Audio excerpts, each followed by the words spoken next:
Eno ye program yo ensulo ey'enkya wano ku 3 ABN TV. Yiga okutandika olunaku ne Katonda.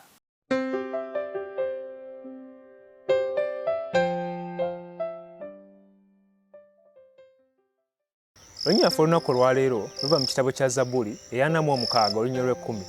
Bayibuli etugamba nti musirike mumanye nga nze Katonda. Naagulumizibwanga mu mawanga, naagulumizibwanga mu nsi.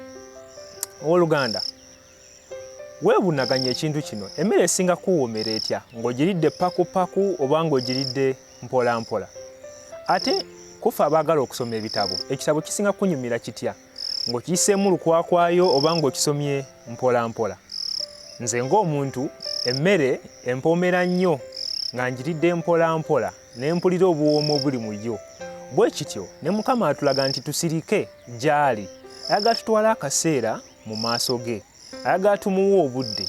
Bwe kityo enkolagana yaffe naye egenda kubeera awamu, egenda kubeera nnungi, era atugamba nti tunaakola kino agenda kugulumizibwa mu mawanga ne mu nsi. Mukama akuwa omukisa ng'otwala obudde okugenda mu maaso ge n'okwewombeka gy'ali.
Atenderezebwe Mukama kubanga awulidde bye musaba.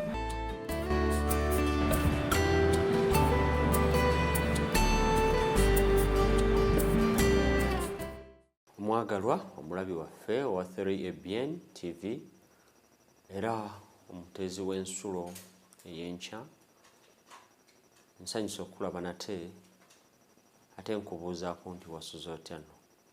Mukama waffe yeebazibwe abukeesezza nga tukyali balamu, ate yeebazibwe atuwadde obulamu okuba nga tusobola okugabana ku kigambo kye. Kubuuzaako si mulala ye muweerezaawo Ssaalongo Kasolo Emmanuel okuva mu disitulikiti y'e Wakiso mu ttwale ery'e Katoolingo. Nina essanyu lingi okukuwuliza ate lunaku olwaleero mu ngeri y'enjawulo. Njagala tusabeko ffenna ate tugende mu kuyiga ku lunaku olwo olwaleero. Katonda waffe omulungi, kisa kyo n'okwagala ku byebazibwe kubanga bibadde wamu naffe okuyita mu kiro. Ate obukeesezza yongera okulaga ekisa kyo n'okwagala kwo. Katukkirize nti owulira okusaba kwaffe era n'owulira ebyetaago byaffe n'obikolako ng'okusiima kwo bwe kuli n'okwagala kwo. Enkya eno eyaleero abadde bangi n'abazaana bo abawulira ekigambo kyo era abaagala obakoleko ng'okusiima kwo bwe kuli. Tukkiriza nti owulidde okusaba kwaffe era ogenda kutwanukula okuyita mu Kristo Yesu Mukama waffe. Amiina. Weebale nnyo ggwe akeera era atayosa kubeera ku nsulo ey'enkya okusobola okufuna ekigambo kya Katonda eky'Omwoyo Omutukuvu. Olunaku lwaleero ekyokuyiga kyaffe kiriko omutwe ogugamba nti okuwonya okw'okukkiriza. Basebo ne bannyabo, ffenna tuba n'endwadde ez'enjawulo ezituluma mu bulamu obwa bulijjo, naye mwana wattu tugenda mu malwaliro ne tufuna obujjanjabi, naye bwe tutaba nakukkiriza nti obujjanjabi bwe batuwadde bujja kutuwonya, era mwana wattu weesanga tusigadde n'obulumi obwo. Naye olunaku lwaleero ekyokuyiga kyaffe kigamba nti okuwonya okw'okukkiriza. Essuula ey'e17 ey'Oluka olunya olw'14 tusomawo era ne tufuna ebigambo ebikakasibwa nti bwe yabalaba n'abagamba nti mugende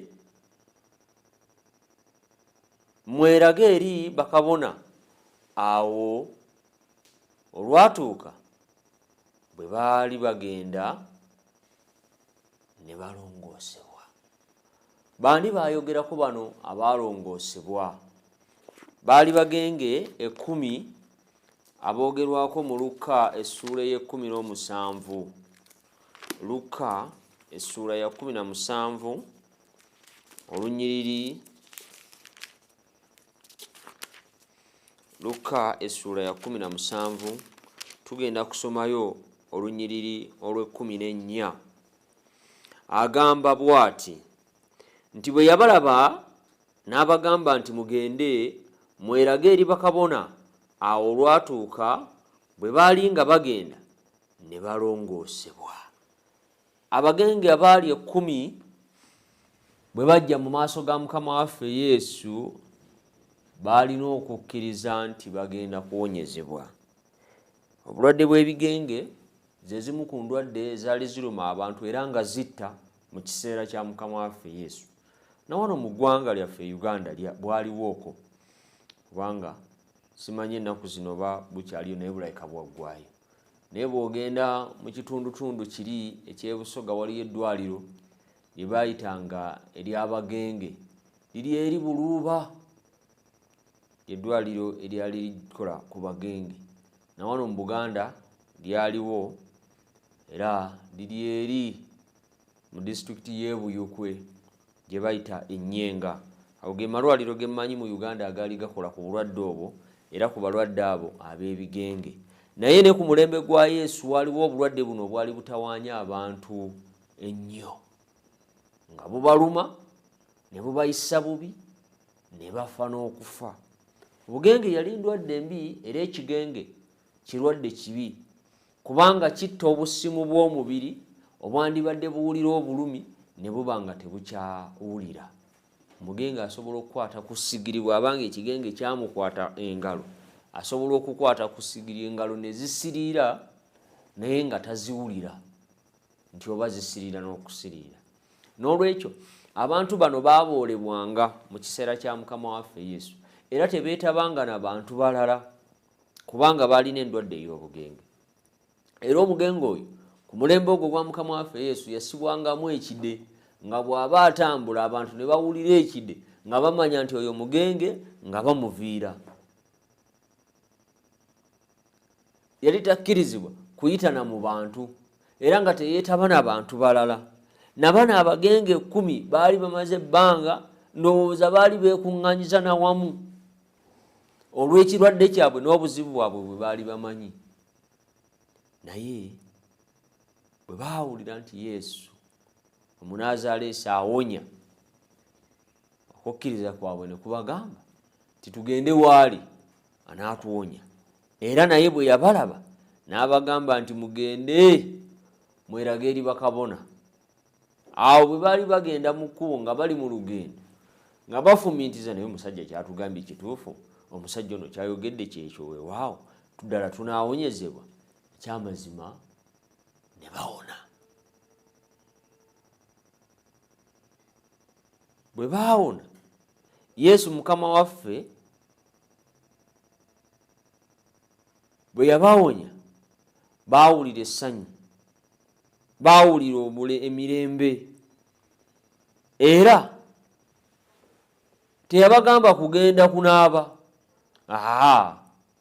teyabagamba kugenda kufukwako mazzi, teyabateekako ddagala na limu newankubadde ekintu kyonna okubateekako, naye yabagamba kigambo bugambo olw'okukkiriza kwabwe ne bawonyezebwa. Mukama waffe yeebazibwe. Olwekyo ku mulundi guno omulala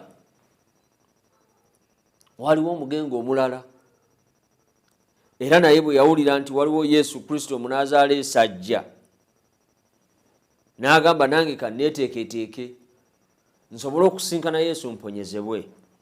Ye nno bwe yamulaba ng'ajja n'ayogerera waggulu n'eddoboozi ery'omwanguka nti Mukama wange, bw'oba oyagala oyinza okunnongoosa. Ekyo tukisoma mu bukakafu era ne tukiraba mu Matayo essuula ey'omunaana olunyiriri olw'okubiri we wali ebigambo ebyo. Omugenge ono bwe yali atambula n'asinkana Yesu n'agamba nti Mukama wange oba oyagala nnongoosa.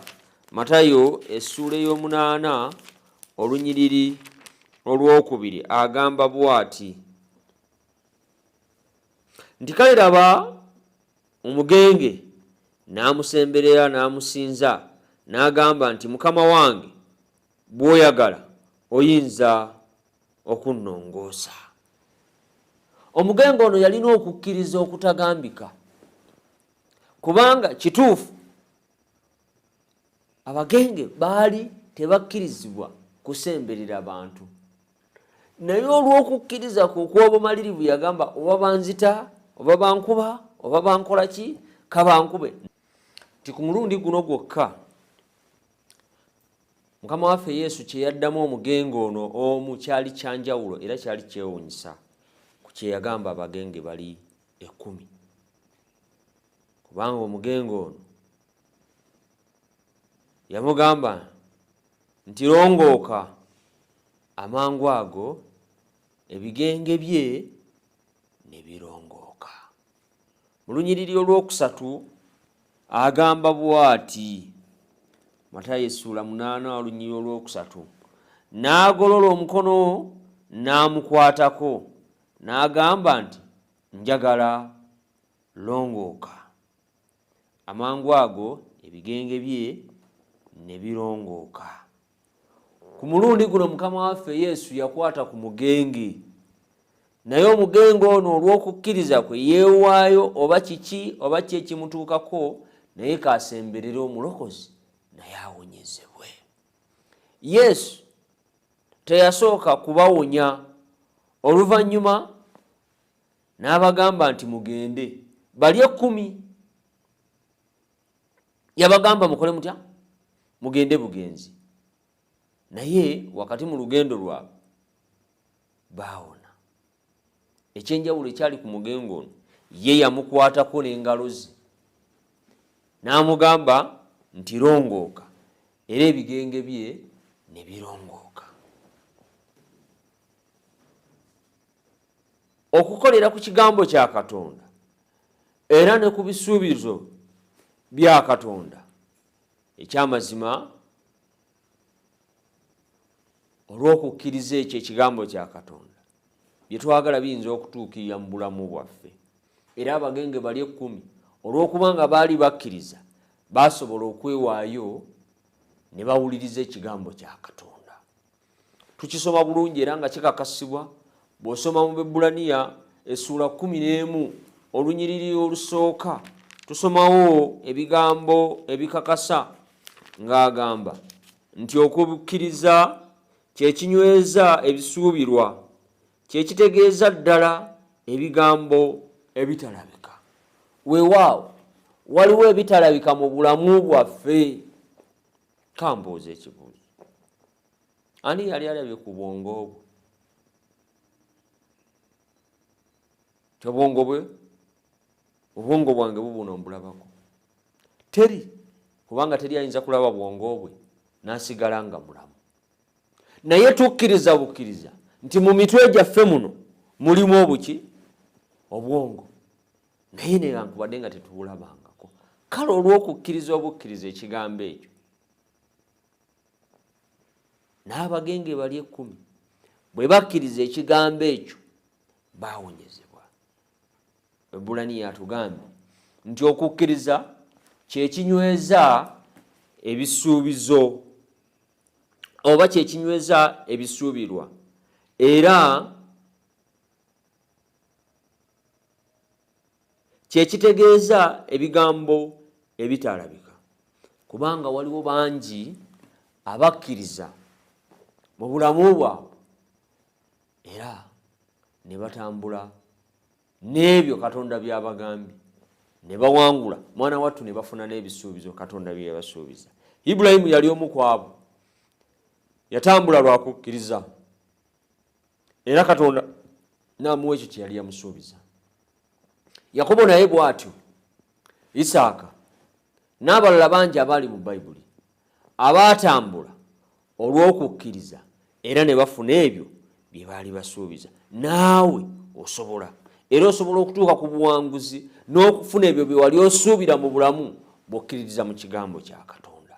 Abagenge bano 10 kwali kukkiriza kwokka okwabasobozesa okusobola okuwonyezebwa. Awatali kukkiriza tekisoboka, kubanga buli lw'otunuulira ekintu, buli lw'otunuulira olaba nga tekisoboka, olaba nga tekijja kukoleka. Naye Ebbulaniya atukakasa bulungi nnyo nti okukkiriza kye kinyweza ebisuubizo. Bw'oyongera okukkirira wansi eno mu ssuula eno ey'e11 ey'Ababbulaniya atugamba nti olw'okukkiriza tutegeera ng'ebintu byonna byakolebwa ekigambo kya Katonda era ebirabika kyekyava kirema okukolebwa okuva mu birabika. Basebo ne bannyabo, ekigambo kya Katonda buli kimu kyakolebwa ku lwa kigambo kya Katonda. Tukisoma eri mu Yokaana essula 3 olunyizo olusooka nti ebintu byonna byakolebwa ku bwoyo, naye awatali ye tewali kintu na kimu ekyakolebwa. Agamba nti olw'okukkiriza Aberi yawa Katonda ssaddaaka esinga obulungi. Olw'okukkiriza bangi bawangudde era bangi basobodde okukola ebituufu mu maaso ga Katonda olw'okukkiriza. Njagala okukutegeeza muganda wange olwaleero awuliriza ensulo ey'enkya nti ng'osimbula ekigere okuva awaka, ng'osimbula ekigere otambule mu bulamu bwo obw'olugendo olw'olunaku olwaleero, kkiriza nti naawe osobola. Bw'oba nga waliwo ebibadde bikaluubiridde mu bulamu, kkiriza nti ekyamazima osobola. Era osobola okukkiriza mu Katonda buli kimu ne kikyuka. Osobola okukkiriza mu Katonda abadde omunafu n'obeera ow'amaanyi. Osobola okukkiriza mu Katonda ebibadde bitatambula bulungi ne bitambula bulungi. Olw'okukkiriza naawe osobola. Bw'okaayanira ebisuubizo bya Katonda era n'osuubira okukola kye yagamba mu kigambo kye, weewaawo era otuuka ku buwanguzi. Era otuuka ku buwanguzi obw'ebyo by'obadde oyaayaanira okusobola okulaba nga bikyusa obulamu bwo. Yesu Kristo atuyita ffenna okukkiriza ekigambo kye era twesige era tusituke ku lwaffe okukola ekigambo kye nga bwe kigamba. Mukama waffe Yesu atugamba nti bwe tunaasituka ne twewaayo olw'okukkiriza ate ne tugabana n'abalala ebigambo bye, tujja kubeera bawanguzi. Kubanga abagenge bano 10 singa tebaasituka kugenda mu maaso ga Katonda tebandisobodde kuwonyezebwa. Naawe bw'otasituka kugenda mu maaso ga Yesu tojja kusobola kuwangula, tojja kusobola kuwonyezebwa. Waliwo ekikutawaanya, waliwo ekikusumbuwa mu bulamu bwo mu maaso ga Katonda. Kisoboka omwagalo. Olw'okukkiriza tuwangula. Olw'okukkiriza tusobola okuseeteza ensozi ezibadde mu bulamu bwaffe ne zifuuka omusweeto. Olw'okukkiriza tusobola okuwonyezebwa endwadde ez'omubiri zonna n'ez'omwoyo ezitusumbuwa. Omwagalo awuliriza ensulo ey'enkya ku 3 Ebyeni olunaku lwaleero nkukoowoola okujja owonyezebwe olw'okukkiriza ng'abagenge bano 10 bwe bawonyezebwa, ng'omugenge n'omu bwe yawonyezebwa. Katonda asobola okukwatako mu ngeri ye, Katonda asobola okuwunya mu ngeri ye yonna esoboka singa oba ng'okkiriza.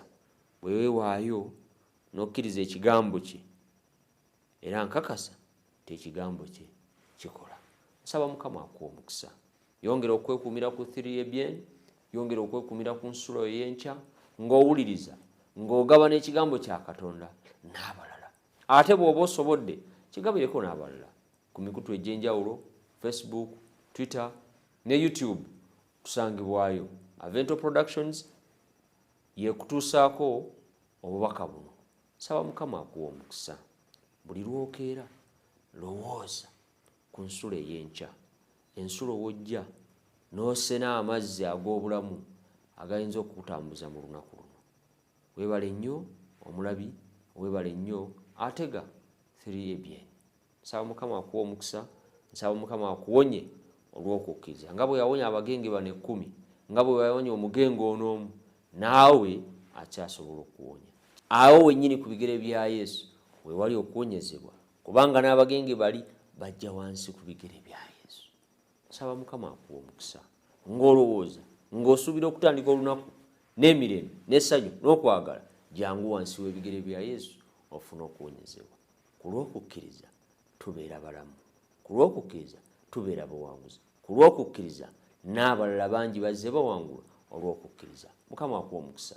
Weebale nnyo, weebalire ddala. Nsigadde ndi omuweerezaawo Kasolo Emmanuel Salongo okuva mu disitulikiti y'e Wakiso mu bukadde bw'e Katoli. Mbaagala nnyo, Mukama abawa omukisa. Katwebaze ate tubeere n'omukisa okuyita mu lunaku lwonna. Katonda waffe omulungi, erinnya ly'ekkulu lyebazibwe, kubanga otuwadde ekigambo eky'essuubi era eky'obulamu. Osobola okuwonya abagenge 10 olw'okukkiriza kwabwe. Osobola okujja ng'owonya endwadde ez'enjawulo mu bulamu bw'abantu.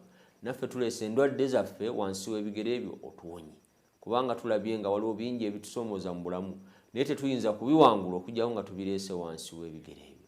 Abakeera ku puroguramu yeeno ennungi ensula ey'enkya, leka tufunengamu obulamu obunaatutambuzanga mu nnaku endala.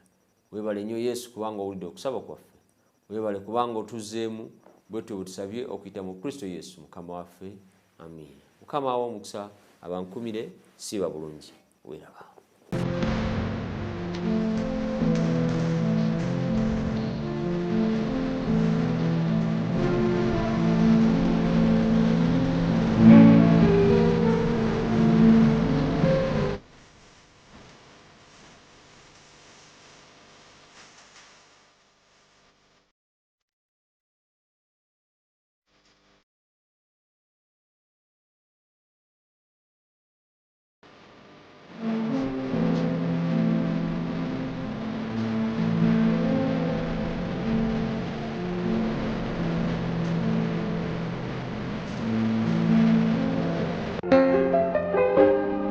Atenderezebwe Mukama kubanga awulidde bye musaba.